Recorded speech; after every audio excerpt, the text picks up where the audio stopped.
Hi, folks. We are Grown A Geeks, and tonight we're going to be talking about Black love post-Valentines in media. We're going to be talking about some movies, TV shows, and other forms of media that contain great depictions of Black love. We'll talk about the impact and how it's changed over the years.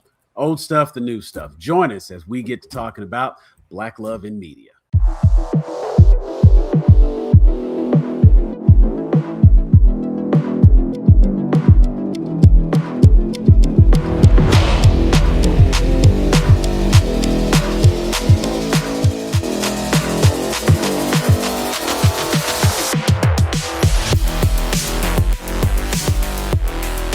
And we're back. So tonight we're going to be talking about Black love in media. Thank you for joining us. We are Grown A Geeks. Check this out. Brandy, you have the magic spot tonight. So we're going to ask you to let everybody know where they can go. Click that QR code. There it is. Look at that first shot. Oh, you had it. You had it. Go back. You had it the first there time. It is. Oh, there it is. I knew it. You're good. You got it. I think it's the opposite. Oh, man. Right. You had it. I can guess myself. So click that QR code, find, like, and subscribe. Share this content with your friends. Let everybody out there know where they can find Grown A Geeks. Don't be ashamed. Let us know. It helps us out a lot, and we really appreciate it. Pop the collar. Joining me tonight, we've got RG Cashmere, Cupid's Arms Dealer, Miss Brandy, insert cool nickname, Teresa, what's love got to do with it? And my man, Jeffrey, JPNT17. How's everybody doing tonight? Wonderful. So this show comes after Valentine's Day. So we actually took the week off to enjoy a little bit of time. I was unavailable the week of Valentine's, and we decided we would postpone for the week, take some time off. And now we're back, and we're going to talk about more Black History Month content. And we're going to be talking about Black love in media. This comes from a request Jeff has made for quite some time. He's wanted to talk about one of his favorite rom-coms, or is it the favorite rom-com? Let me get it right. It's my favorite. Okay, he wants to talk about his favorite rom-com, and it actually makes for a great discussion because it's a very impactful and influential movie called Boomerang, starring Eddie Murphy, Robin Givens, Halle Berry. We had David Allen Greer. We had Martin Lawrence. Martin Lawrence was in John Witherspoon. I mean, just the cast. Chris Rock actually had an appearance in there as well. Working in the mailroom, and we throw him on at the end. Mario Van Peebles with a cameo. Grace Jones. Grace Jones. What's his name? Put some respect on him. I'm sad. Jeffrey. Is it Jeffrey Campbell? The dude who was too freaky? Yes. Yeah, the one that went Jeffrey. One that I'm about to look it up right now. I feel terrible. No, don't. I know exactly. Oh, Eartha Kitt. Eartha Kitt was in it as well. He was in Annie. In that one. No, not Lynn. Layla Rashawn had a cameo. She did. She was the dog. She was the ugly. Tisha Campbell. Tisha Campbell, yes. Yeah. Oh, yes. Which is where they met. Jeffrey Holder is who you're talking about. Jeffrey Holder, yes.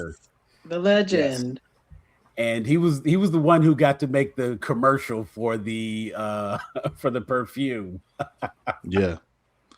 And he had free reign. He had free reign to make the commercial he wanted to make. He said, anything I want. I was like, You the man. You got it. You the man. Woo. So Boomerang, what year did that movie come out? 1992. 1992. Boomerang. Wow. And this was, and while I'm sure there's something out there that would actually fall under the category of Black love in media, I don't think anything would qualify officially as a romantic comedy the way Boomerang Coming to America. Coming to America for sure. Yeah, okay. And Coming to America, that was definitely looking for love. So there's no question there that was, but this one was, there was obviously a point he was trying to make with this movie. I think with Coming to America, there was such an emphasis on the fish out of water aspect that it kind of played the 50-50 aspect to the story versus Boomerang, where it's like, this is a nigga in America. And he got this is a player. Right. I don't know if I have seen the player taken seriously on screen before this. Like usually that character is a villain, which I think in some ways he kind of starts off as, even though he's the protagonist. But usually like the womanizer is just like, it's like a cautionary tale, and they end up with like a disease or an unwanted child, or they don't get the woman in the end. And right, but yeah, he would be the person. He would always be the, like you said, the bad guy. That the whoever the female lead is for that story, the shy guy off to the side is going to win the girl from that guy. David Allen that would Greer. That would be the Eric LaSalle character in Coming to America. Facts. Who was obviously okay, because I just had a debate with somebody about the David Allen Greer character, because they were I was like, they were like, Halle Berry was wrong for getting with Marcus when she knew that she was supposed to be with Bernard, or what was his name, that she was already with the homie, and she was wrong for that, and she knew the homie liked her. But I was like, but I thought they had a very clear conversation. They did. Where they both agreed to just be friends. I didn't think that they left it open-ended, you know what I mean? And then she just got with Marcus. But Marcus was kind of wrong. That love happened organically. That was I wouldn't fault her, because it's not like she pursued him and like intentionally. No, but she liked him. Of course she did. He's Marcus. There's nothing wrong. Everybody with liked Marcus. Yeah. So I mean, that was. But I don't think that she intentions. was like. It just happened. I don't think that. I feel like they had a conversation. Like, and no, you're right. There was a very mature conversation. I'm not saying it was cool because that was the homie, and come on, that's messy. But I am saying that I don't think that she played David Allen Greer. I think it's hard because we know it's Halle Berry, and it's like the thought of Halle Berry being like the mousy cute girl is crazy now. But like, I guess when you put 92 Halle Berry across from Robin Givens, it's a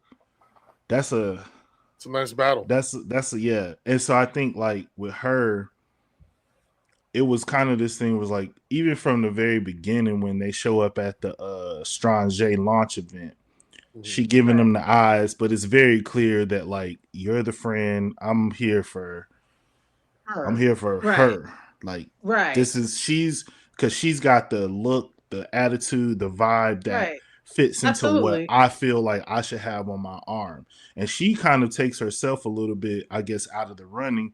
But even when they go to New Orleans, she's like poking and prodding, like, I know you like Jackie. I know. And it's like, you asking all this stuff, like, it's not for your friend because she don't need no help. This is you asking for you.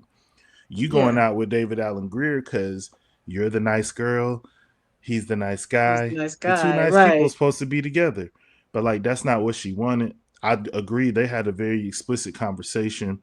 I think the only messed up part about it is Marcus should have went to David Allen Greer and been like, yo, this is what's happening. The way he approached it at the pool hall was real little boyish, but that's not on Halle, because that's not Halle Berry's friend. Right. Like, she went out on like 1 or 2 dates with that nigga, and that was it. That's what I said. I was like, they went on a date and it was whack. And they both left the date. He couldn't even figure out what to eat. He don't know what to do with that. That's why you had to have Martin Lawrence come in and repair everything that took place between David Allen Greer's character and Eddie Murphy's character, because he was like, y'all my boys and y'all got to squash this. And he was like, Angela, man, I mean, you knew how I felt about it. And he tried to be like, well, it wasn't my fault. Like, come on, bro. But David Allen Greer character was putting a lot on it. Yeah. It's like, if you felt that strongly about it, you would have moved a lot different on that date. True. But at the same time, follow-up. If you really felt it like that, you would have had some follow-up. You ain't have no follow-up. You let that shit go. You was acting all weird in front of your parents, like, Mom. But it was also, Dad. I think there was a very clear dynamic of oh man, it's hot here. Shirt was on inside out. But no, there was the very clear dynamic to show like David Allen Greer's character was in fact, that nice guy. He wasn't as suave as Marcus. He wasn't as, he didn't have that ability to finesse the way that Marcus did. And that was actually, and because of that, he didn't know how to mac on Angela that way. Even if that was what he wanted or his intentions, he didn't have the capability, the skill set, if you will. Okay, but it wasn't even a match. Okay, here's the comparison. This is what I consider dirty. Nia going out with the friend in Love Jones. That's dirty. That's dirty. Yeah. Yes. Because they actually had a relationship. Right. And she knew the tension between him and that particular friend. Yeah. That was on purpose. That was to touch a nerve. Yeah. That was to get a reaction. Right. Now, I will say that in Boomerang, it wasn't intentional in that way. And a lot of the things did happen organically. But as Jeff pointed out, a conversation could have taken place differently if that was where Marcus was going. If that was the way Marcus was going to move, he should have addressed it differently. And to just be like, so, I mean, like you and Angela, so nothing's man, because of course he's like as men, is that like a sit down? Is that like a sit down conversation? The thing was, and I'm serious. Yes. Like, is that I don't know. If I can say you're 92 when I was 19 years old. It is. Nah. Now, I I'll admit, this dude, I was gonna fuck with her. Probably then, no. But they're also trying to show. You went out with her twice and you ain't hit. But at the same time, the point of this, the point of it is, of course, trying to show a better depiction. And what they actually showing is, I don't think David Allen, and this is just the way I've always interpreted it. So if anybody sees it differently, let me know. David Allen Greer wasn't upset that Marcus dated Angela. He didn't want him to date Angela the way he had dated every other woman he had dated up to that point, because he really liked her. And he thought Marcus was just going to, one nighter or whatever. Right. Don't fuck that girl up. And I don't even think it was necessary that he liked her that much, but he thought that she was somebody who did not deserve the type of treatment that he usually did. Because it's like we've been watching this whole journey, and we know we've had the hammer toe conversation about other aspects where you just discarded women over trivial things that don't matter that much in the grand scheme of things. You know what I mean? So when you find that thing about Angela that's just so difficult for you to get over, that's not a big thing, that would put a strain on their friendship, because it's like, okay, bro, like, I think he was more interested in probably developing a friendship with her. And maybe, he might have been trying to do that, play the long game friendship his way into the relationship. But ambush predator. I think it was one of those things where it was like, yo, this girl, this is a nice clean church girl. And don't get her caught up in your, Playboy penthouse web of sex and deception. Like, we don't need to do that. Because it's enough women out there that's already in that world that you can play around with like that. Yeah. But like, and I think too, you see like the impact at the end of the movie, not to jump ahead, but like you see the impact of how he ends up hurting her, changing her, and how she becomes hardened and more, closed off, and becomes like the woman who she essentially feels like she was losing her man to, because she felt like that's the armor that she had to put on to survive in that world, not just business wise, but also relationally as well. So I would say it depends on how close you and the homeboy are. It depends on what happened between you and your homeboy that will determine how that conversation goes. If it's just some chick who, like, if you've been coming around talking about how you like her and this and that, and oh yeah, man, I'm excited, and we talk on the phone and this and that and yada yada. Like, first of all, what is she doing at my house on Thanksgiving watching Star Trek anyway? Like, your ass should have been here washing the dishes too, bro. And you should have been making sure she got home safely, if that's how much you really, really cared. But for me, the type of person that I am, I would have considered my friend's feelings first. because if I'm Marcus and what me and Angela in that moment is feeling is real, it's not something that has to be acted on in the moment spot without considering the ramifications, which is the point of Marcus as a character in general. He doesn't consider the ramifications. He deals with what's happening in the moment, and that's how he ends up getting hurt. He don't realize that Robin Gibbs about to go back to the office and talk just like you was going back to the office and talking. Yeah, he wasn't ready. Yeah, wasn't ready for that at all. Now, with a show with a movie like Boomerang, the depiction of the characters, we see these high-level marketing executives. Robin Givens is his boss. She comes in as like the senior executive. Everybody seems to have like nice jobs. It's a really nice depiction on screen for the time, especially of influential, powerful Black people, and we get to see a romantic comedy as a result. Do you think this is an evolution of things like the very obvious go-to, The Cosby Show, where we had Cliff and Claire and, doctor and a lawyer? That was a very great example of Black love on screen because they never shied away from showing the romance that existed between them. Now we can laugh and joke they had all them damn kids, but at the same time, and Claire were very sexy. Yeah, they had a lot of kids. That nigga was When you watch back, it's like, no, they was fucking. Yeah, right. They had a lot of kids. And that's put that jazz like they wasn't even making love. They was back to back. Be like, you good? You healed up? You ready? Right. And I'm clearing that couch out. And it's keep your ass upstairs, Theo. If you hear that jazz playing, you know the rule. Like, damn, this nigga done put on that John Coltrane. Right. Better use it. Better use the kitchen stairs if I want to snack. Exactly. Now, that depiction is Boomerang the evolution of those types of characters. I mean, obviously, the character of Marcus is no Heath Huxtable, you know what I'm saying? But the successful man, at the end of the movie, where as was pointed out, he was saying like you're gonna have a couple kids running around. Mm-hmm. I think it's more of a derivative of like other rom-coms of the time that really were showing that kind of middle class to upper middle class lifestyle.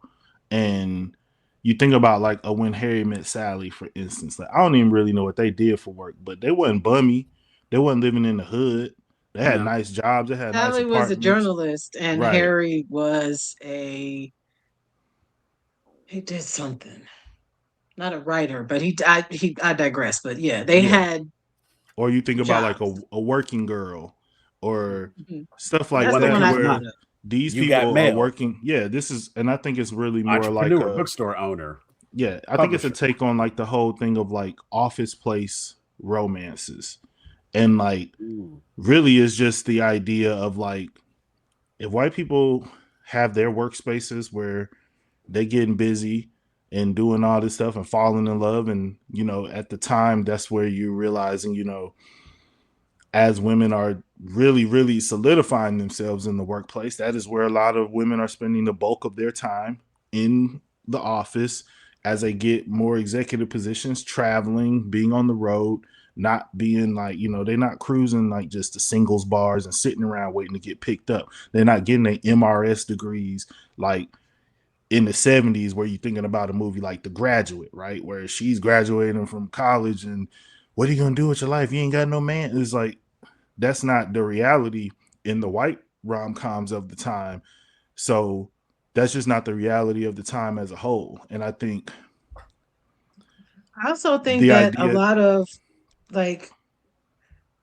the movies that had upwardly mobile, especially like Black men back then, I think made it a point to be very fish out of water. Mm-hmm. Usually they had to go out of their corporate environment to find a woman. You think about like a Strictly Business. Mm-hmm. Or what was the one? I'm trying to think of the name of the movie where he turned white. I cannot think of the name of this movie, and I can't think of the. He looked like Kyle Barker, but it wasn't Kyle Barker. I know the movie you're talking about. Not strictly. Was it Anyway, I digress. But Boomerang go was ahead, the first time where it was like, a Black corporate environment. Everybody in that office was Black. There, it wasn't just like a Black rom-com set in an office. It's like, oh no, when you look around in this office, all the models are Black. Everybody's right, beautiful. Everybody's, and it just, this isn't about a fish out of water, so it automatically puts you in that mode. Like, oh, okay, so this is just we're just gonna okay, so I can just watch this movie. I don't have to, you know what I mean? Yeah. Well, I think it's also. I'm sorry. Go ahead, Teresa. I was just going to say that I put a video in our group chat a while ago about how Boomerang almost didn't get made.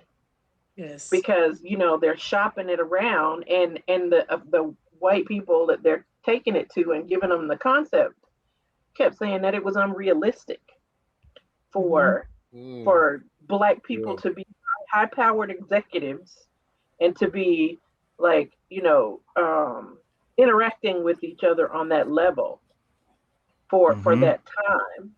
Yeah, that's crazy. So, yeah, we almost didn't get it. Yeah, and that's the thing.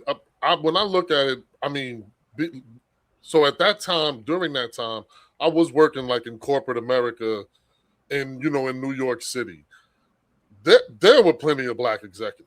Right. So I don't, you know what I'm saying? I'm like, I don't understand. In their eyes, where they would live, it was unrealistic. Yeah, like that's great. You know what I'm saying? But they're going to maybe do that. Maybe it just didn't resonate with them. Exactly. Rom-coms explained. I love the callback. Rom-coms explained. I love that. With the Philly sell-up. But nah, I think it's an evolution. I think it's an evolution of like. So I think it's an evolution of like from times like from shows like Good Times. Like my first exposure to Black love is Good Times.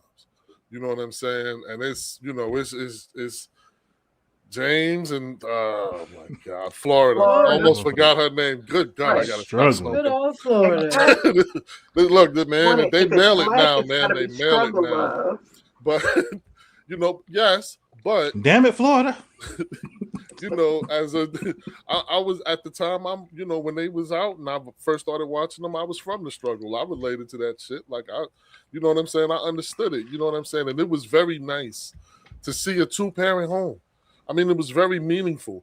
And all the time, like, I think it's a comedy. And there's a lot of it that we may look at and not necessarily see a romantic love between the two of them. You know what I'm saying?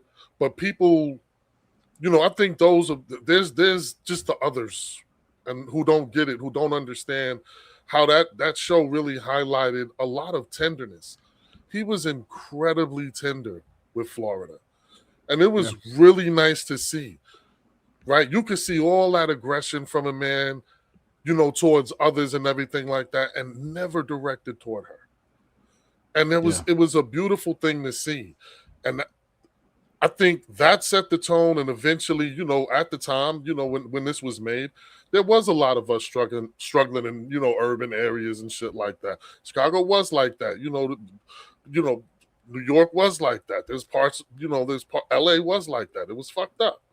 So, it was nice to see us graduate. Boomerang was an eventuality of our success. And it showed it. You know what I'm saying? Like, we were comfortable. All of us who saw that movie felt comfortable watching them interact and move with each other because we related. It resonated with us. Yeah. Yeah. So I think too, it kind of speaks to like the fantasy aspect of a lot of love movies as well, right? Like you are creating a world. I think the world that you create to set a story like that in can be whatever you want. It don't have to be the real world. Like if you watch a movie about King Arthur and Guinevere, the way them castles look ain't how castles really look back then. Right. Like them castles was cold, drafty, they stank. The bathrooms was unspeakable. Not bathrooms. They wasn't washing. The chamber pot? It was like a hole in the wall. A hole. They wasn't washing. There wasn't like none of that. But you're fantasizing about the idea of a timeless love story, a timeless romance, right? So for a movie like Coming to America, you kind of are doing the same thing, right? But you're more focused on the fish out of water, and you're more focused on the finding the genuine character. This is a movie about changing the heart of someone who doesn't really have any incentive beyond finding a woman who he really loves to change. Because he rich, he got a great job, got a great apartment, he can do whatever he wants. He's probably one of the most prevalent examples of like a free black man on TV in a movie. Universe. Yeah, and I think with that, you can't do that. You can't show me that movie and homeboy be a bus driver. Not that there's anything wrong with being a bus driver, but him not being a master of his domain gives it removes the amount of power from the character, which then does not offer the same satisfaction in his redemption, because the redemption is his choice. He's not like, well, I got to go back to driving these buses. It's like, well, if Halle Berry turned him down, he can go back to being an ad executive and living in a penthouse and doing whatever the fuck he want to do. And maybe he gonna try to, he gonna run through every woman in New York City trying to sex that pain away. But in terms of his material life, he gonna be all right. Whereas usually we're not used to seeing that. We're not used to seeing black people and black men, especially, free from the bondage of poverty and scarcity guiding their decisions on screen. So when you look at an Eddie Murphy in Boomerang, every decision he's making is because he wants to, not because he's being forced to. He could have quit Lady Eloise and went somewhere else when Robin Givens got the job. Yep. But he stayed because he wanted to get with Robin Givens. He thought it was the best way for him to get what he wanted to get. Mm-hmm. But not because if I don't have this job, they're gonna put me out on the street. I gotta go back. Ain't none of that. He's straight. Okay. He good. And there's a lot of scenes, and I think that is really when they go to the executives and they're like, let's make this movie. That's what white people don't get. They're not used to encountering black people who are free here. Right. They're used to encountering, like, the quasi freedom, like, we ain't whipping you, we ain't making you pick cotton, we ain't got you walking the baby around boy by chains. Yeah, but they're not used to like the scene in the store when they shopping and the white dude is following him around, and he's like they not used, like, what, like I've been that nigga. Not even in the night, not even in the store that nice. At the Gap, I had to go off on somebody like that one time. So, side note, I found the movie Brandon was talking about. I found a movie Brandon was talking about. It was True Identity, and the love interest was Anne Marie Johnson.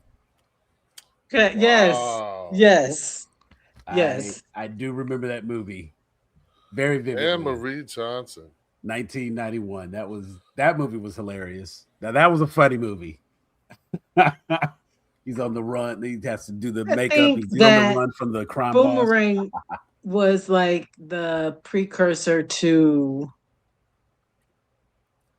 it opened the door for other things like Girlfriends or like Eve. It opened the door to where it's like it's okay to show black people in these types of environments, because I wonder if Martin would have, if the show Martin would have happened had it not been for the success of Boomerang. Tisha Campbell said that Eddie Murphy told her and Martin that they needed to work together based off of them being in that movie. And then I want to say a few years later they did House Party. Well, no, they had already done House Party. They had already done House Party.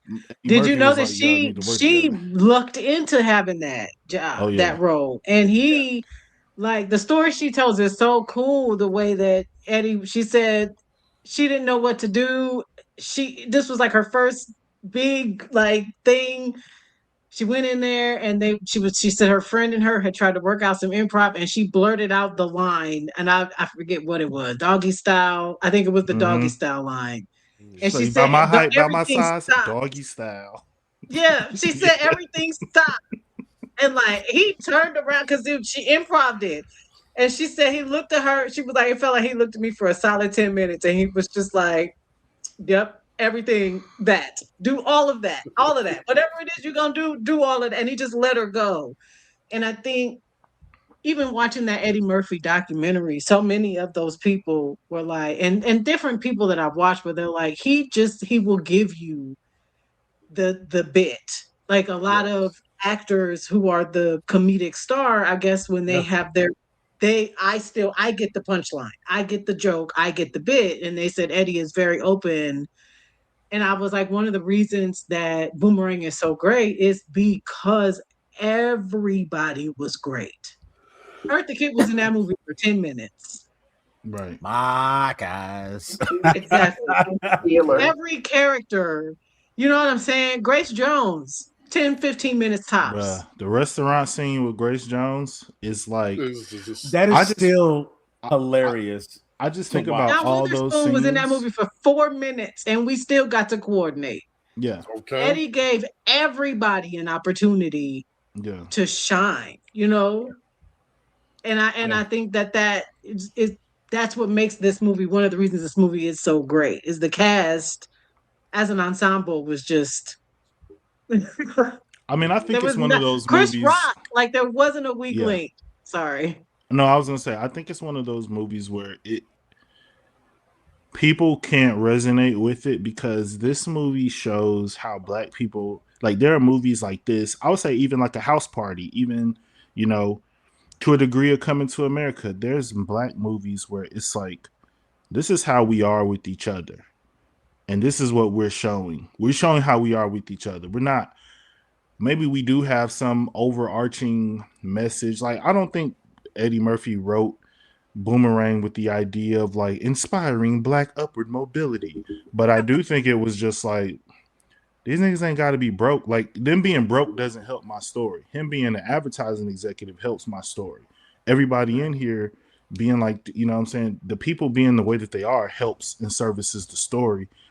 And if you don't have any experience with just being around Black people to the point where they are being themselves and not code switching and not, oh, I got to be like this because this white person gonna report me to HR if I'm too loud. Like Chris Rock is the male. If Chris Rock is the male guy I'm sure when he goes into the white offices in that building, he ain't Marcus. Hey man, he probably just walk in, hand the mail off this thing, and it makes people uncomfortable that there is a whole subculture and a whole community happening right under their noses that they have no clue about. Don't know about. Because when you're as a white person and you feel like you have your thumb on the pulse of America, you know what gets the people going, and you're like, nobody's gonna respond to this, and it's like a bunch of people go out and there's like, that's my uncle John. I got a bunch of uncles like John Witherspoon.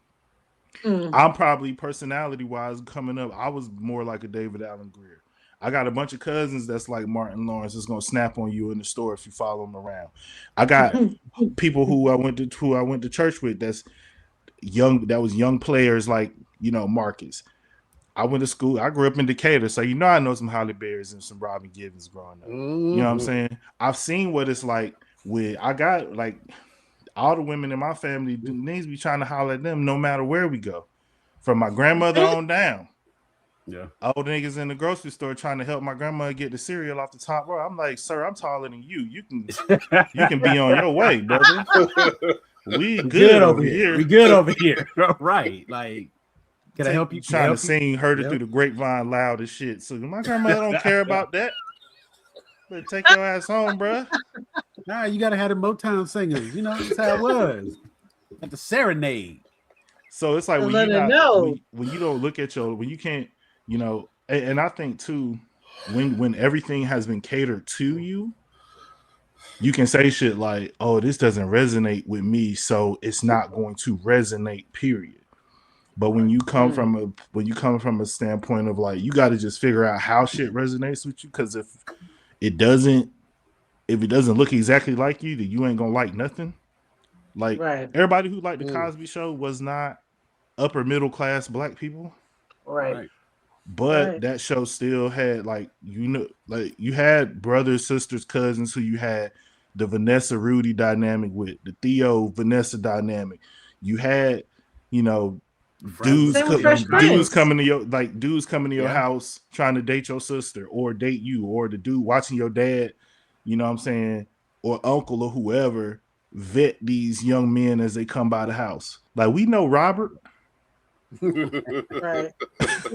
Same with Fresh Prince. Like, we not rich, but we all know a story about the cousin who had to go stay with. Right, got us in trouble. We all know it, go Jazz. Down south. Yeah. So some of us we was definitely the had that had to go stay go with home, please. Just stay with the auntie go for a little bit. Go home. Yeah, and it's like, it ain't that we don't like Jazz. Literally were the family that got the cousin that came and stayed with us. And we used to call him Will just to be funny, because like, wow, literally. kids are cruel.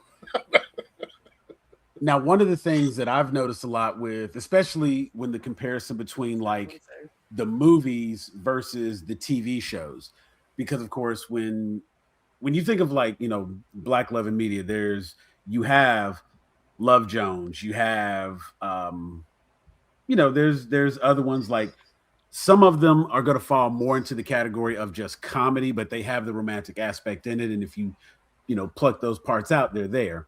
But when you have like Why Did I Get Married, you have The Wood, there's a lot of examples of Black love in media and in movies, and a lot of times it gets depicted more in a fantasy element. But I feel like a lot of the TV shows gave a very grounded, realistic perspective of that relationship. Like you said, in Good Times, that's how the family was. You know what I'm saying? That was for the time period they were in. The dad was hard and went to work, and you know, he worked hard and he wanted a better life for his kids and that sort of thing. You know, I remember like he was on Michael to get that work done, and JJ, you know, get a job, you know, and but he was always like sweet to his wife. He was always tender with his wife. And then we see, you know, fast forward a little bit, you got the Cosbys. And you know, they would disagree at times, and sometimes she would be in charge of something, Cliff would be in charge of something, but they were always tender and loving with one another. You know, I remember the anniversary where he got the hairpin and not the bracelet, and you know what I'm saying? And so it's like remembering those kind of things. And they've been together for so long, and he remembers that kind of stuff. It shows that he truly loves and cares.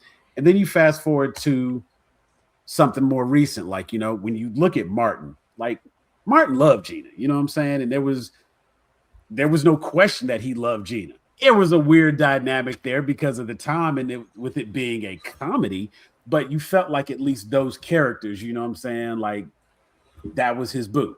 You know what I'm saying? You go, girl. Like he was supportive of her. He loved her. She loved him. You look at A Different World. Some of those relationships might have been a little bit more toxic, but it was still love. And, you know, he didn't ruin the whole wedding, but just. Yeah. I feel like with Martin, it was like he had to learn. It was about learning how to compromise. Yeah. And I think that even ties into that ties into like even with the Boomerang aspect of stuff. Like you're dealing with, like you grew up in a house where your mama catered to the home. You know what I'm saying? She made the biscuits, she had a bird. Nobody was good enough for her baby Martin, right? But you got a woman who you love that ain't nothing like that. Right. So whatever you thought your life was gonna be like with the woman of your dreams, you done found a woman that does not fit into that mold. Now, how much are you willing to change and sacrifice and understand that it's not gonna be maybe everything that you planned it out to be, but accepting that it's going to be something good and beautiful. And I think that was like a message that a lot of the men that I saw around me when I was growing up were struggling to like deal with. There's a lot of barbershop conversation, but man, she don't cook, she don't, and it's like, niggas, okay. And she got a good job, she got a degree, Right. she making She money. got a job too. She's like tired. what are we talking about? We was joking the other day, and my wife was she was said something. I was like, no, babe, it's fine. It's not your fault. She was like, you know what, you're right. It's your fault. Why am I not a stay-at-home wife? I was like, whoa. It's 2026. I could be a stay-at-home husband. Hey man, I done told my wife I'm trying to be kept. Like, look, I already like to cook. I motivate my wife all the time. I'm like, look, you do all that arts and crafts. You need to like try to help get a website website, up again. something. Get do out a there, commercial. Girl. Make that money. I'm rooting for you. I'm rooting for you. It's like the end of Love and Basketball when Quincy's sitting on the side with the baby. Right. I'm trying to tell you, like, say hi to mommy. But he got to know. Which I don't consider a romantic comedy, and I don't consider. I do not like that romance movie. I hate that movie with the passion. Not a romantic comedy at all. So with shows like when you have something like Living Single, we got to see an opportunity. We got to see something where we had the on again, off again dynamic with, like the will they, won't they. Actually, I won't say on again, off again, but the will they, won't they with Kyle and Max, and that that ran for a while, and eventually they got together. And then they were on again, off again. To be fair, once they got together, then it was kind of like the love-hate thing they had going on. Yeah. He ends up, per the show, moving off, and that was like a really weird way to end that. But it's all out there what happened and why. So that part sucks, and it's unfortunate. But we got to see Khadijah in a situation where she was kind of like they created a little triangle for her, and it was like, who is she going to be with?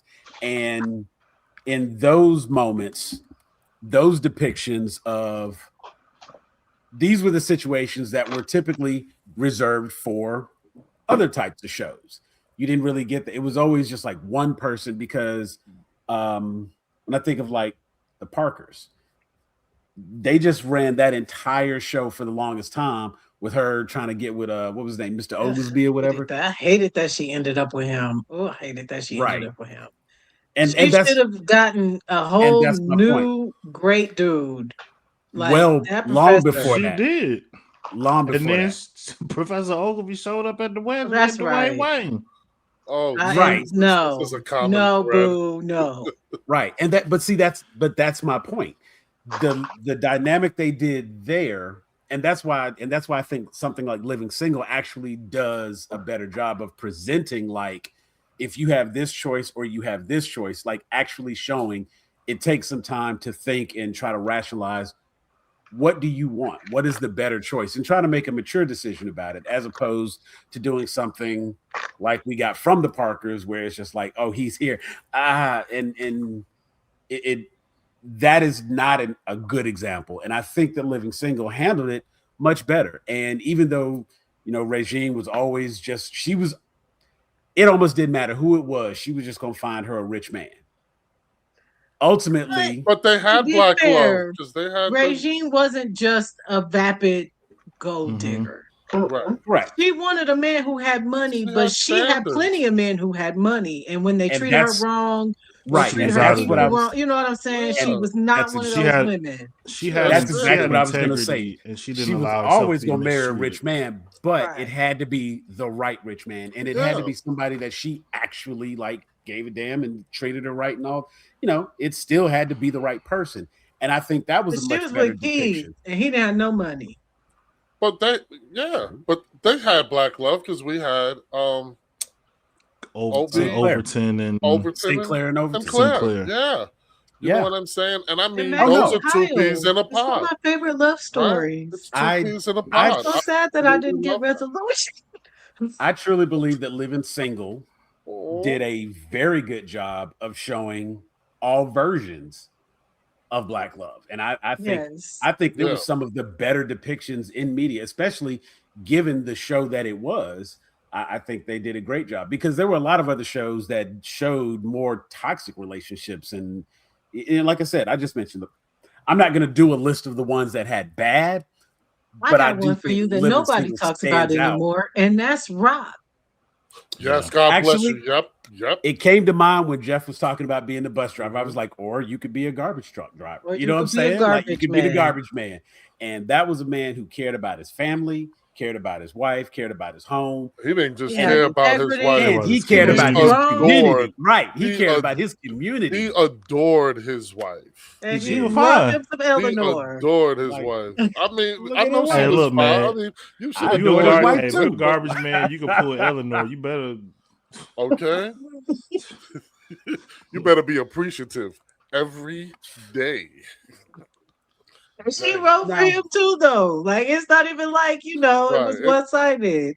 She wrote for him too. Like, that was a really good, and nobody talks about it anymore. But I used to love that show too. And they snatched it away. And something that I think is interesting, when I think back about I feel like Charles Dutton punched somebody in the stomach. He almost put Christian Powell through that door. Yeah, when he was playing the drug dealer. That set almost came down. They were like, hold on, brother, this is not no real house now. this is just 2x4s. A little bit, sir. Somebody had to jump out. Cut. Remember, we're acting.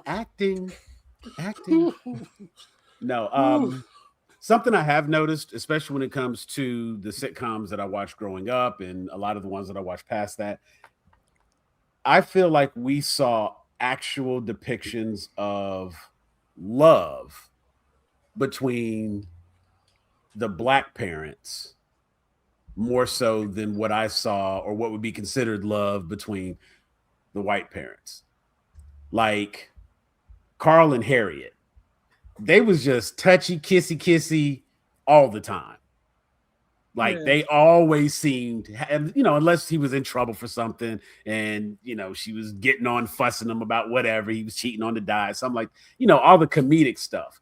But anytime they interacted, it was always very loving. And you always could see that love there.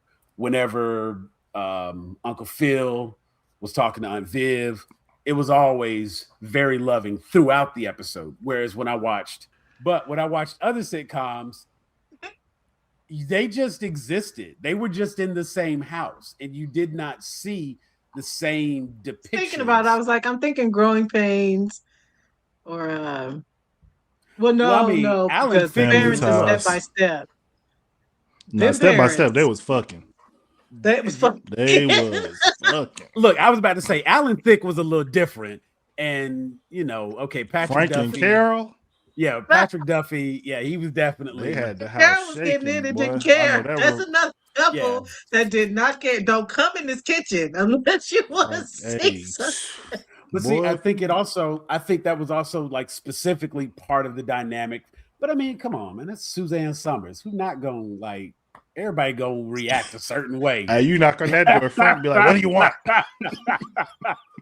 Get away from my door! Get away from this bedroom." You know what I'm saying? That's. But I mean, honestly, that was something that, as we've been talking about it, I was kind of thinking about. It was like, your mom's busy. No, stay like. But to be honest, but you're right. Like I said, I was thinking about was like Family Ties, Growing Pains. Out. A lot of the time, the mom and the dad, it was kind of just a comedic, Right. Sorry. I Frank opened the door surprisingly. Like, yes. Dan and Roseanne Connor, they were a very loving couple with each other. They were. Yes. Now that you mention that, yeah. They were. I used to love that show. God dang, again, they ruined everything. But it's funny that we actually have to like try to sit here and think about the shows that do show it, because for real. Like I'm really sitting here like. But I feel like it was a very common thing. What jumps out to me are the couples that are. Mm-hmm. You know what I mean? Mm. Well, I think too they went through a vast period of like there was just a lot of shows about like dating and courting and being divorced and getting back out on the market, or I'm turning 35 and I haven't gotten married yet, or I don't want. It wasn't a lot like, I mean, even like a Full House. It's like, I mean, Uncle Jesse and Aunt Becky was. Right down to having twins on the show. I know they was like, when we build this extra wing, we need to soundproof this mug because there's gonna be the attic gonna be rocking. Don't come up in this. Don't come up here. But hit this intercom. He went to the Frank Lambert School of Loving.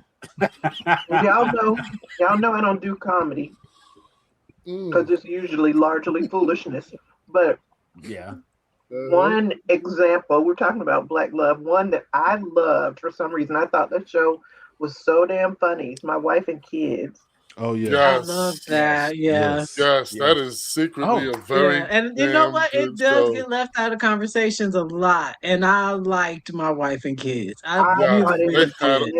had great chemistry. Mm-hmm. Yeah, they did. And they did.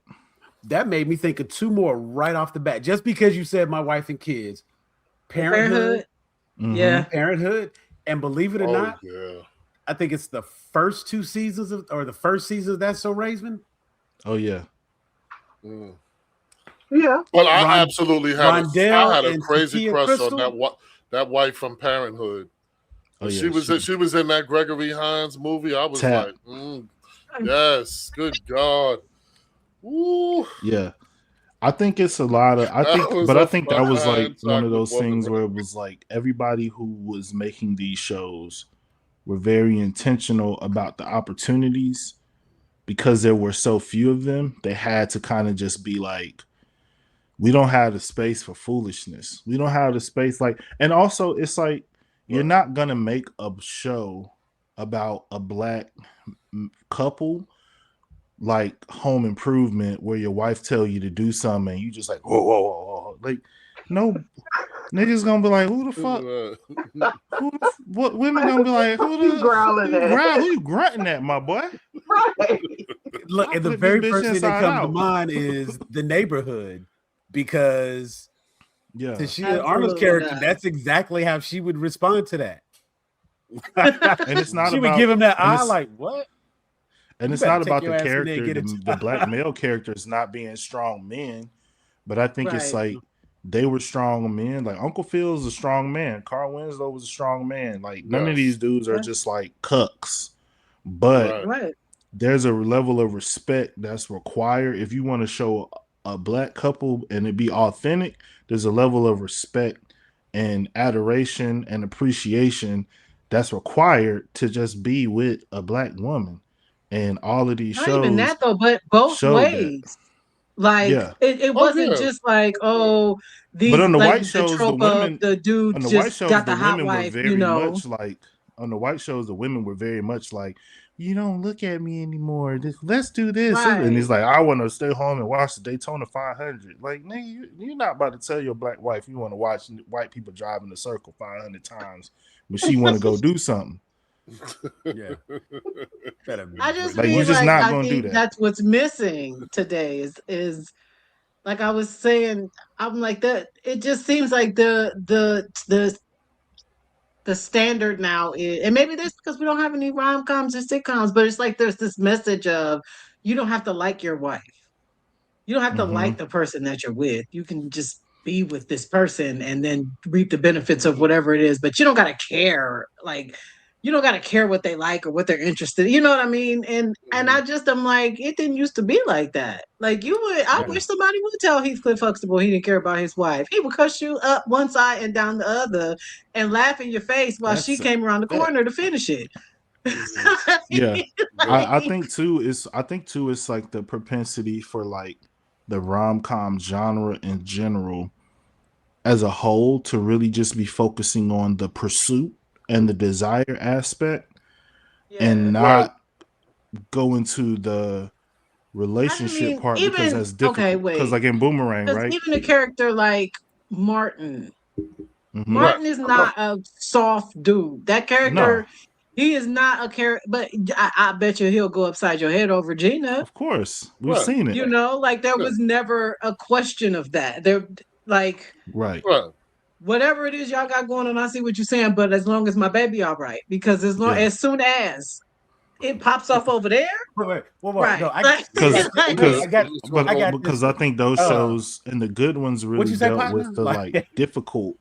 Like it didn't just go through like the difficulty of like coming together, but the difficulty of like staying together. Like when we meet Martin and Gina, they're already together.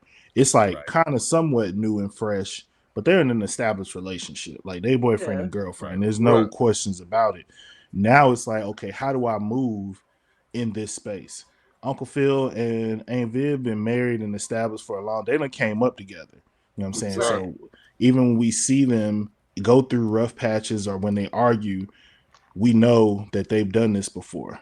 You look at them, even a Boomerang, like the thing that's interesting about that is a lot of rom-coms for Boomerang would just be about him getting with Halle Berry, and that would be the end. Right. But really it's like you got with Halle Berry, things are going good, but there's that nagging thing of like what else is out there? That's a question that a lot of men struggle with putting behind them when they get into a relationship. And so to show him struggle with that, and that really be the main conflict. The conflict of the movie is not about him getting with the girl. Like we see him get with girl after girl after girl, and he don't have a problem. He don't have a problem. The issue is leaving all the other girls behind because he could have his pick, but nigga, pick. Like stop being greedy, and when you pick, leave the other ones alone, because when you pick a good one, like if you don't take care of this, it's gonna be gone. It makes me think of too another movie, one of my favorite, I feel like underrated rom-coms is Breaking All the Rules with Jamie Foxx, Gabrielle Union, and I like that movie. I've seen that in a long time. I really, really like that movie because is that the Bite My Hand one? Yes. Yeah. I like that though because it deals with, like I have a lot of women friends. I've always been like, I have girls who are my friends. Girls who are my friends. Who I can be honest and talk to it, and they're the ones who we ain't trying to hit. I done had a lot of conversations about we're not trying to hit. What does he mean when he say this, and why won't he? I done had a lot of them conversations. Absolutely. And the biggest thing with that is like the idea that like everybody wants to have this like checklist or follow this formula and not just like live in the moment. And I think like the chaos of like the mistaken identities of that movie is really fascinating because it just throws everybody off their game. Like everything that you're trying to do, somebody's trying to get a step ahead and this and that. And at the end of the day, the only thing that works is like being honest. And I like movies where it's like they get together, you see them going through like the happy honeymoon period, and then they hit a rock. Versus like when Harry Met Sally, as much as I like that movie, it's a little bit frustrating that it's just like, so we watched you guys from college all the way to like your mid 30s, and we don't get to see really y'all be in love at all. Right. Just watch y'all take 30 years to realize it. And there's a lot of TV shows too where me and my wife, we were going through a lot of like black sitcoms and sitcoms in general. It's a lot of shows where it just ends. The last episode is a wedding. Yeah, Jamie Foxx show. Right. That's the Parkers. We didn't even get Steve and Laura wedding in Family Matters. So it's like, I would have wanted him to marry Myra anyway, but man, look, we ain't even got to get started. Don't even rest in peace, Michelle Thomas, amazing actress. But yeah, even his characters, Myra Monkhouse. I just am like, I don't understand the problem. Steve would have been with Myra. Why would Steve not have been like Laura? Who? Right, in real life, thank you. In real life, that would never happen. Like. That's these shows. But I'm not gonna act like Laura was fine. Short hair, Tony Braxton. It has nothing to do with that at all. You know that. Clearly was rejecting him for years, and here comes bright and bubbly, beautiful girl. You could play. Loves everything about you. Fascinated by your brain. Turned on by all your nerd eccentricities. I like she pull out that accordion. I would have been right, exactly. Like, Ma, you had me at hand. Like, shit. I'd be like, Laura, thank you for not loving me back. Real life, I feel like if he didn't, you ain't gotta worry about me coming over here against these two people, because I love Steve and I love Laura and I love Family Matters. That is not a relationship that would have lasted. They are too different. No, even if they loved each other and they grew up together, it just would not have lasted. And I just don't even get me started on the message of Stefan and what. Yeah, that terrible messaging. That was right. I mean, change everything about yourself. That's my point. I'm like, Myra literally loved his high water pants. She was like, yes, with the suspenders, all of it, the socks. Give it to me. Like I said, I took the you gotta love. Shows. You gotta love with no goddamn Stefan. Yeah. And that's how that should have gone. She was mad. Like shows I took the TV shows as extreme versions of parts of Black relationships with great moments that I recognize a lot. You know what I'm saying? Like, obviously, I don't know. I really don't know no woman that would have stayed with Martin the way he acted sometimes. I mean, I know he loved her in the whole 9 yards. That dude was an asshole. You know what I'm saying? Like, he was an asshole. We knew it, but he was funny. You know what I'm saying? And I mean, I know some. George Jefferson too. Yeah, that's kind of true. So I mean, but but it's like, there's a few that was like wish fulfillment, right? Like, I'm gonna look at the Cosbys, right? Growing up with just my mom's raising me, right? I'm gonna look at the Cosbys. That's wish fulfillment. There's a lot of us looked at that like wish, like, this is awesome. This is possible. Like, a lot of those shows really gave a lot of people hope. You know what I'm saying? It was really good to see. It was really because we were not really seeing that day to day. I go to school. A lot of my friends got, we all got single moms, situations like that. It was good to see. You know what I'm saying? It's like when you get you a Felicia Rashad. Hell yeah! Oh, put that jazz on. Got rub in between them toes. Okay. Got, you know what I'm saying? You better get in that kitchen, cook you some dinner every now and then. Okay. Look, take them kids to the fancy restaurant. You can't talk how to eat. Nah. Now, when you pointed out, real quick, that last thing you said, I don't agree with that though, because you said you gotta love who loves you. No, sir. You said you gotta love who loves you. In the case of a lot of people miserable right now because they just took the one that wanted them, but not in real life. When you have a situation where you have a Laura and you have a Myra, Laura clearly did not feel for him the way Myra felt for him. Right. He definitely should have been leaning into who was into him. That is the message I want to give. I will say in that case, I do agree. You can't just go for who wants you, because that ain't always gonna work. Myra was a viable option. Sometimes you not get viable options. I will 100% agree with that. Yeah. Now, when RG, when you mentioned Suzanne Douglas from Parenthood, that made me think of another time where she exemplified some amazing Black love on screen with Joe Morton in The Inkwell. And that is a single movie that has so many versions of Black love. Mind you, this was only that was my second introduction to Lorenz Tate. My first introduction to Lorenz Tate, of course, was Menace to Society. And I hated his character. Like, I hated him. And he was scary to me. I did not like, I thought he was a psychopath. I hated everything about that character.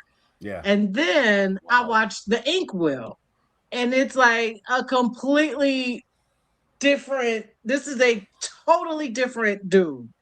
And it was like, okay, well, all right. This is my experience of, like, I don't know. I just was like, this was my first time really seeing an actor flip in such a drastic fashion, just in 2 movies released within like 6 months of each other, it feels like. Yeah. I mean, that was that close. That's cool.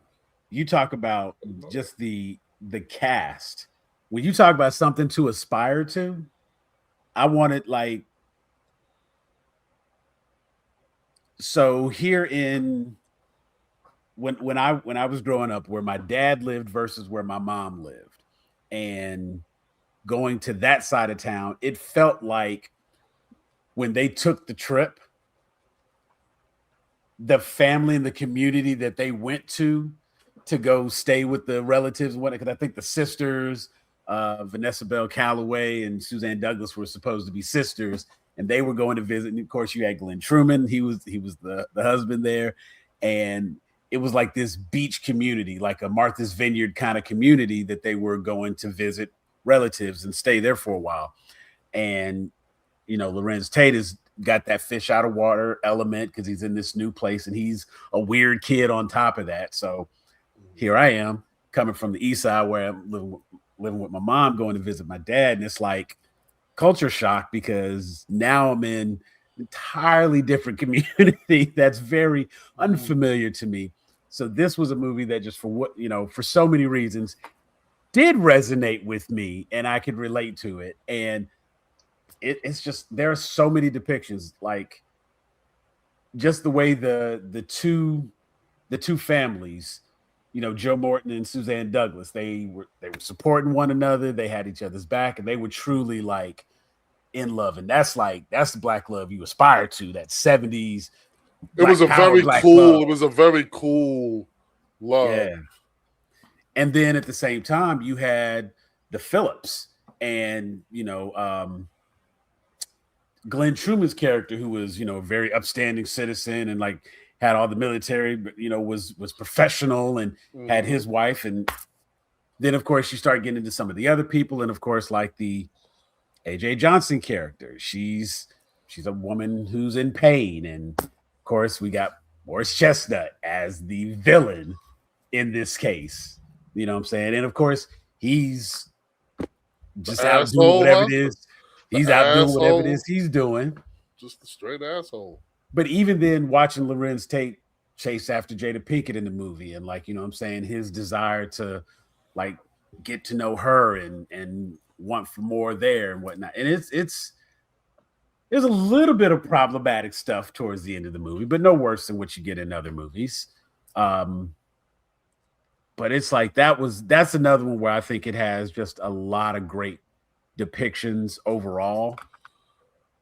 I think there's an aspect of it too where it's like also why, to add to what you said, is that it's for some people, who might have not really seen that type of situation. You know what I'm saying? Where you're seeing married couples, like the most I remember are my grandparents.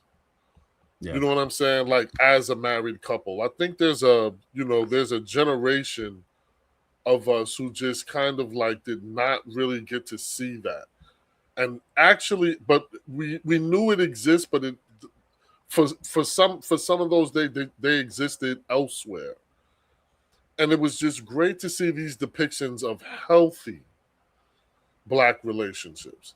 It's not abusive. He ain't beating on her. She ain't afraid of him. He ain't cheating. He ain't doing all this crazy shit. He's taking care of his family. He's being responsible. She's being loving. She's being nurturing. She's being caring. It's nice to see that depiction of us under non-stressful, struggling ass circumstances. You know what I'm saying? To know this is there. You know what I'm saying? Like this is available. It's inspiring. It was those movies and shows were very inspiring. Yeah, and I think that's probably what I liked most about what we saw at the time.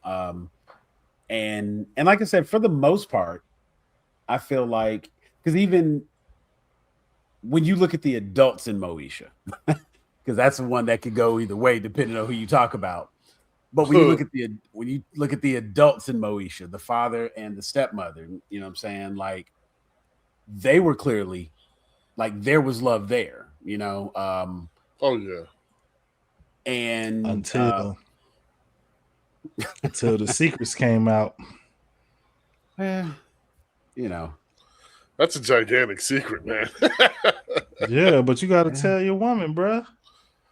Right, I'm right. That's what I'm saying. I'm not co-signing him not saying it. Like, I'm like, that was fucked up. Like, yeah, whatever treatment you got from her after that, I kind of really wasn't on Moesha like that. So I kind of like, I caught random clips of how that all went down. Once that happens, the show kind of goes downhill, in my opinion, because it becomes too soap opera-y. Like, it was too much of a pivot. Yeah, she was crazy, and they built the dad character up this whole time to be this very upstanding, very moralistic, very strict and hardline. Yeah, and then all of a sudden, all of that. You know what I mean? Yeah, I got outside kids. Yeah. Well, and it's just like the lack of. I mean, Dorian forgiveness. Wow. They stretched that, to me, they stretched it out a little too long. It was like that could have been okay, yes, that rocked you guys' world. And now we're gonna figure out a way to like get through it. But the show wasn't really like focused on how to get through it. It was just like Moesha still mad about it. Moesha gonna keep being mad about it. Moesha's just going, she never gonna, you not the father I thought you were. And it's like, all right, man. And at a certain point too, as a father, you just gonna be like, look, bro, I fucked up. Like, my wife left me, she gone to Jamaica. Like, what you want me to do? Right. Like, what do you want me to do? Since you got all the answers, tell me what you want me to do so I can fix this. And like, when shows aren't, I think with a lot of the shows that we're talking about positively, when those couples had problems, the writers made sure to bring in resolutions. Most of those shows had an arc where comedically or seriously there was concern about somebody stepping out. But that shit was wrapped up. It was never for a whole season long arc, we don't know if Aunt Viv and Uncle Phil gonna stay together. Man, it felt like a long time when we was watching it week to week, but when you binge it, it's like 3-4 episodes and we out of there. Yeah. You know what I'm saying? So I think that aspect of it too is like, I think the shows in that time were very protective of Black love and protective of the way that they were showing and portraying it, because I do think just like Boomerang was kind of a microcosm of the time, Living Single being a microcosm of its time, even when you make the comparison to Friends, which is a ripoff, which we all know, the emphasis on the relationships and how those develop in Living Single were much more intentional, and it was a lot more about like how these characters are treated and allow themselves to be treated will affect the show positively or negatively. Mm-hmm. Like if you riding the Maverick and you a Maxine Shaw attorney at law fan, she can't be doing nothing crazy that make you feel like, yo, who is this? What is this? Was she doing this for a man? Whereas you look at Friends, and it's like, I don't really even know some of it ain't like it's a show I really watch like that for real. But on Friends. I don't know their archetypes and how it affect their approaches to relationships. I know how it affect their approaches to one another, but in terms of finding love and getting together, like the Max Kyle relationship, for however it actually ended, was much more intriguing and interesting than Ross and Rachel, even though they ended up being together and having like the happy ending, quote unquote. You know what I'm saying? So it's like, and then you go into even like a Girlfriends, which that show now that one we can reclip what I said earlier. Rewatch. As an adult, it's even worse. As an adult, I'm like, the women are terrible. They're all bad friends. But I think jealous, and I'm like, okay. And I think that's just a lot of. I think that was a lot though of like, there were a lot of people I feel like we had started really drifting apart more, and there was like more rifts. I think between black men and black women that felt like they were growing. And this is not even about it being anybody's fault, but I think with shows like Girlfriends, when you watch Girlfriends, I mean, it's like, no offense to William, but if that's supposed to be the positive, like, portrayal of a black man on the show, I'm not fucking with that. I ain't William. It's plenty of Williams out there, but it's like every other nigga that come on this show is cool till he ain't, then he ain't shit. Right. Then you get shows like Half and Half, right? Where it's like these two women are both beautiful. I don't know in what world I'm supposed to believe that Mona is not fine. Right, thank you. And every episode is about Mona not being able to get a man, but Dee Dee's single too. And Mona had men after men after men after men. Yeah. She's just weird and she quirky. And like as a black man, me and my black guy friends are sitting around like, I don't get this. What are we trying to say? Like, raise your hand if you were in love with Mona. Who was look, it does not resonate with me that she has a problem. Like it's I mean, like, let me grow up and so I can go love Mona, because clearly. So this your daughter, baby? Oh my God, she's beautiful. You want to go to Ride Playland? You know, you going to Six Flags or something. I don't know. That's an interesting.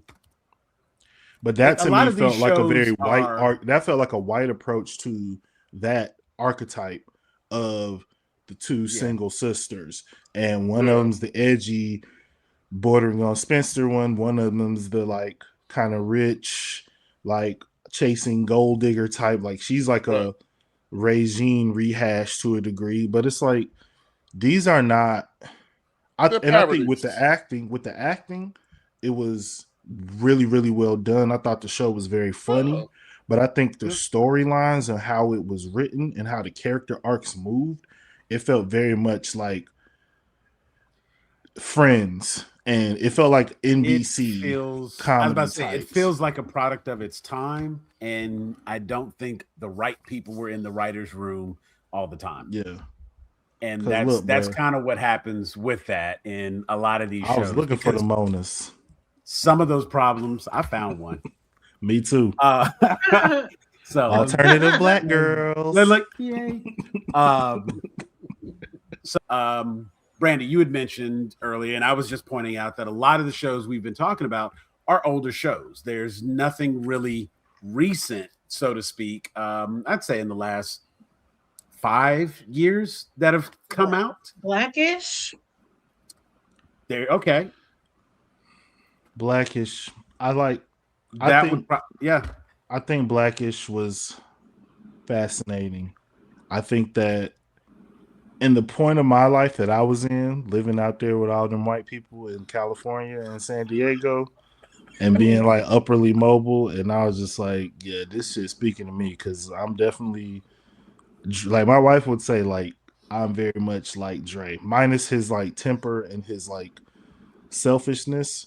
But then they did the same thing with the Dre and Bo having problems and getting ready to separate. Man, Cliff Huxtable ain't never move out the house. What the hell y'all talking about, bro? I stopped watching for a little while because I was like, I need to understand how this resolves before I can come back and commit to this show like emotionally. This not finna be Blackish 2 with weekend visitation. Yeah. I ain't with that. I'm not trying to see that. Yeah. But it's like, are there any others? And I mean, the Upshaws on Netflix is, but I feel like that one kind of is like the struggle sometimes overshadows the love for me on that one. And it's just like, it's hard for me to just watch people like fuck up the same way over and over and over and have any sort of sympathy for you. And that's kind of what I feel with like Mike Epps' character. It's like, I want to see shows where it's like, needs to get it right. Or there's another character on the show that I can look at and just be like, okay, cool. You be watching shows like that where niggas be fucking up, and it's like, bro, Then, this about to right, cause they a don't problem act at like my they house. love each other. They like, what the fuck out of here, dude? Like, they y'all, tired. They that be show tired of each terrible. other. Yeah, that show terrible. It's funny, but Yeah. it ain't relationship goals. No, Right. no, Right. no, not at all. Not at all. I trying to watched that think. show. I don't by watch any accident. of the Tyler Perry shows. I don't either. You don't know nothing about. No. I was about to say that would saying. be. I was just saying. But you You know, don't know there's I don't nothing watch about none of them. woman love. They could be full of love. Shoot. you know what? Honestly, in fairness though, Striking vipers. I mean, so I don't have a show, but I definitely have a movie.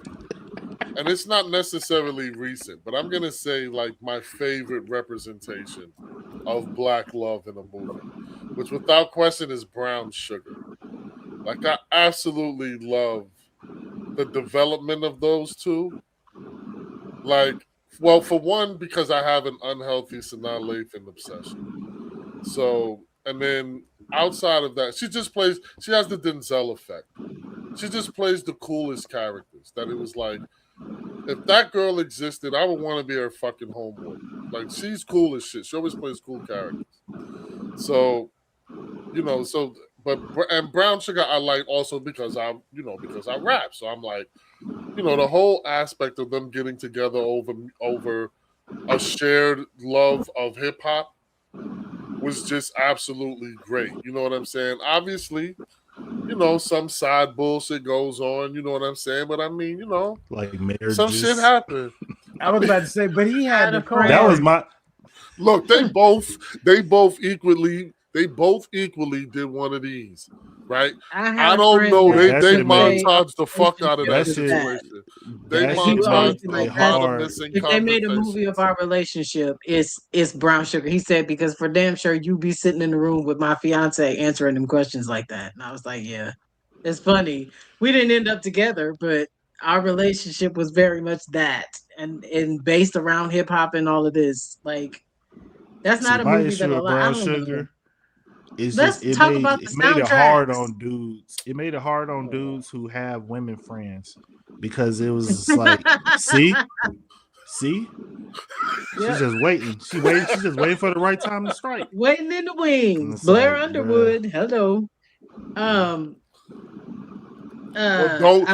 do what his wife I'm not gonna lie to you. I'd have waited too. Don't go to dinner with niggas. Are you single? You free? It's been a long time. Let me comfort you. Yeah, honestly, that was one of the things that, like, she waited. She waited. The Best Man. That was one of the unique aspects of The Best Man. Was like everybody had something. I fucking love the shit out that movie because I got homeboys that act like every one of those fucking characters. Oh yeah, I mean, now the thing about a lot of these movies is they're very relatable. These are situations we see, characters we know, but they're not always The Best Man. It's like, look, they're not always I guess that's the love. best depiction. These are not always examples. Well, look where it ended up. I mean, look how it ended up. It ended up terrible. I think that what's the name's character? Maine. What's the name? Maine. Oh, Maine. Terrence Howard.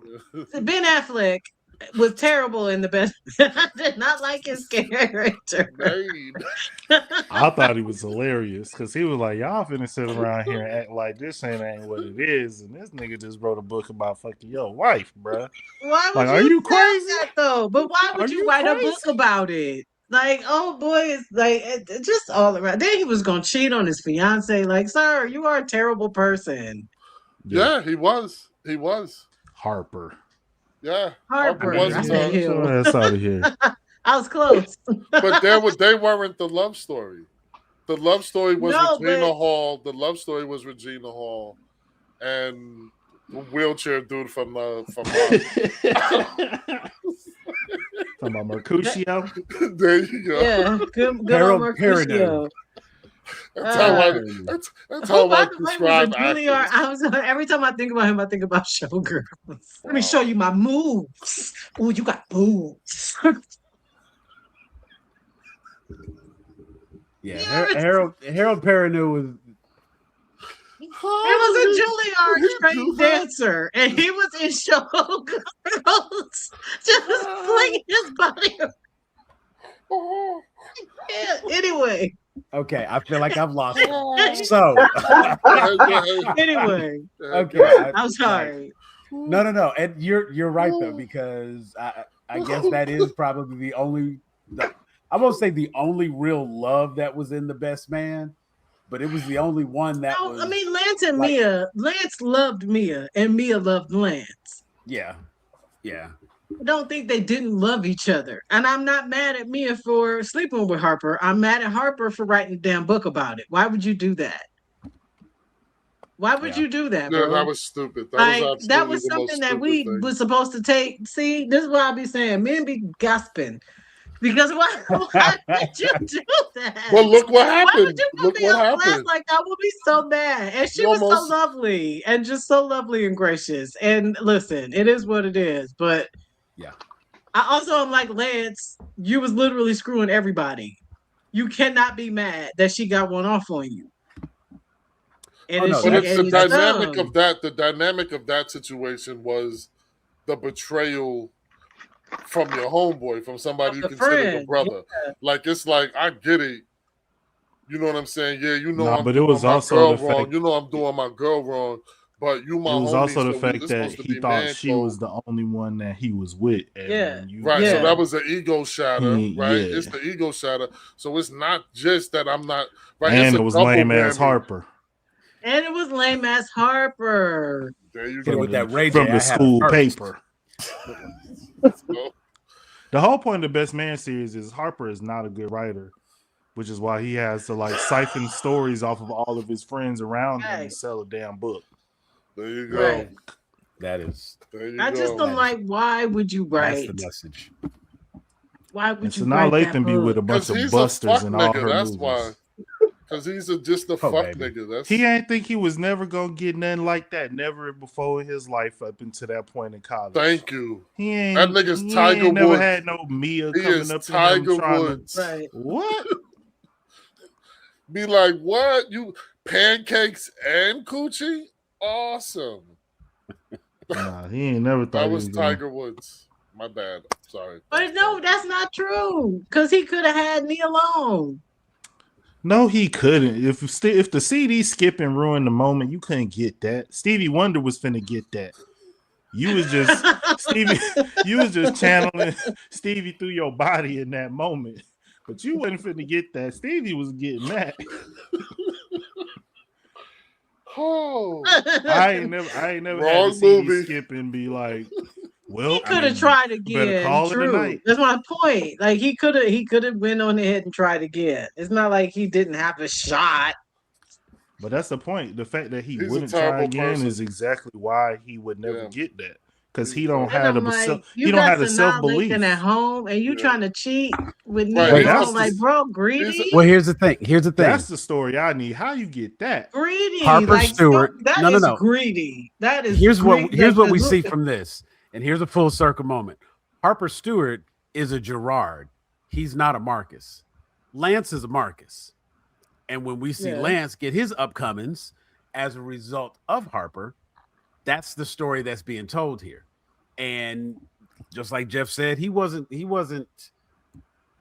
as cool and as suave as he thought he was, because when the opportunity presented, he didn't know how to act on it. The CD skipped. What? He didn't know how to act on it. So that's why you have look how that franchise eventually ended with Harper. Yeah. Wipe that motherfucker off and put that shit back on. But look how the franchise ended. The franchise ended with Harper fucked up in the game. You know what I'm saying? It ended with Harper fucked up in the game. Like, honestly, that whole franchise was a cautionary tale. Like, it was like, this is what bitch assness will get you. You can still be a bitch. The photograph was good. Did y'all like that? With Issa? I did not see that. That was Issa and who's the Key? Oh, it's Issa. Keith Stanfield. Yeah, the Key. And that one is a more recent one. but I didn't see it. How was that? I don't like Issa. I mean, it's good, but it's one of those where it's like, but also trauma. You know what I mean? Like, yeah. I feel like a lot of Jason's times lyric, like, oh, love, but also trauma. Yeah, And it seems like truthfully, that. that's why hurt. Jason's lyric didn't get It brought up, hurt. because I don't think it's a good depiction. It has black love, but I don't feel that that's a good depiction, because it is borderline. Like, if I gotta go through that to have that kind of love, I'm good. Right. Tretch love, what you call him? I don't He need love it. not like trap. It's not. They're not in the Yeah. trap, but it's one of those where it's like, it just, there's also and also. And also, Right. It's like it's Nas and T-Boz and Belly. Is that a love story? Yeah, No, they no, were no. And I don't also, Just he took it to Africa. look at the Karen and Henry in Goodfellas. It's like that. It's love, and also. There's some gangster shit happening. You know what I'm saying? I need you to understand some shit. I need you to understand some shit. That's all I'm saying. well, that is why we are looking for the positive depictions, without question. And you know what I'm saying? Like, I want that. What's the song? I want that Uncle Phil and Aunt Viv love. I'm talking about some real honest. love. Sinners was a beautiful portrayal of black love. Until everybody died. At one point, also, yeah. Wait. And also, Right. Yeah. Vampire in Brooklyn. Right. Vampire in Brooklyn. Black love and also vampires. Well, Right. Vampire in Brooklyn. But Vampire in Brooklyn is great love. I'm Eddie waiting Murphy for another loved Angela movie Bassett. that's just black love. No more also. No Just give me vampire. a good rom-com. But they had one. Michael B. Jordan, Hold where up, he was the soldier. my man Method Man, and I didn't Kelly see Rowland. that. Yes, Method Man got one coming out that Fucking looks cute. relationship We just goals. watched that the other night. Relationship goals. Be prepared one for with- some baked in Christianity. From Wow. the Woo. What's the mermaid's name? Which Bailey is she? Oh, Hallie. Yeah, she's got a Hallie. It's Hallie. coming out. Oh yeah, with Bridgerton. Yeah. Black Bridgerton, man. I'm actually looking forward to that one. Oh Original yeah. Jean They Page. usually only do rom-coms at Christmas. You know what? Chloe, That's I the one did where want to she see goes. that. It reminds me of a That's movie very called. specific. There's a movie with Marissa Tomei and Robert Downey Jr. Believe it or not, it's from the '90s, and it very much something Tucson puts me in the mind of that Chloe Bailey movie that's coming out, where they were in like Italy. I forget what it was called, but I used to love it. It was a throwaway. It was a throwaway rom-com from the '90s, like one of them where you was at Blockbuster, like, what's this cover? That's what we need. We need a rom-com where we have two black people meet each other in a foreign country while on vacation together. Well, not together. Separately. You know what I'm saying? I think that's what this movie is. Yeah, kind of. Oh, okay. Well, damn, I thought Where I was like being they all go, original and shit. she ends up in France or Italy or something, and he's there, and there's a mix-up, of course, and they eventually, because she's supposed to be somebody else's fiance, but she's lying about it, and she meets him, and they have the little love story. Don't know if there's any trauma yet. Okay. None in the trailer. Dad ain't like, I can't I stand thought you. his career was going to take off after Bridgerton, and I haven't seen him in that many things, so I'm excited to see him in something. So we do appreciate you watching this video. We hope you made it to this point in the video. Brandy, perfect. Brandy is showing you the QR code. You can click that QR code. Find us everywhere you can find. Not to wrap it up. You can't wrap me up when I'm closing. You Not see the while I'm box being closing.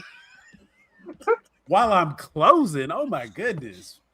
We thank you for watching. We hope you've enjoyed. Make sure to like, subscribe, follow, recommend us to your friends. Every time we're here, we hope you're here with us. We have live shows as well. For RG, Brandy, Teresa, Jeffrey, I'm LD Geek Sam, and we are out of here. Peace.